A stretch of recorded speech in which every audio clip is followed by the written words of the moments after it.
প্রিয় বন্ধুরা, সবাই কেমন আছেন? আশা করি সবাই ভালো আছেন। আপনাদেরকে দেখাবো সুন্দর সুন্দর পার্ক এবং কয়েকটি রাইড।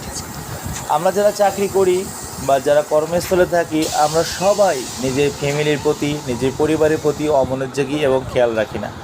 আমাদের উচিত সবাইকে ছুটির দিনগুলো তাদের সাথে সময় দেওয়া, তাদের সাথে সময় কাটানো, তাদেরকে নিয়ে কোথাও ঘুরতে যাওয়া, সুন্দর সুন্দর দৃশ্য বা সুন্দর সুন্দর পার্কে যাওয়া, বিনোদন দেওয়া। গেলে এতে কী হবে? নিজেরও ভালো লাগবে, নিজের মনটাও ফ্রেশ হবে, নিজের পরিবারও আনন্দিত হবে, খুশি হবে। যদি আমি আমার পরিবারকে খুশি না রাখতে পারি, তাহলে আমার এই টাকা পয়সা উপার্জন করে লাভ হলো কি? সেজন্য আমরা সবাই এর প্রতি খেয়াল রাখবো যে আমার ফ্যামিলিকে আনন্দিত দিতে পারি, আনন্দ রাখতেও পারি এবং সময়ও তাদের সাথে কাটাতে পারি।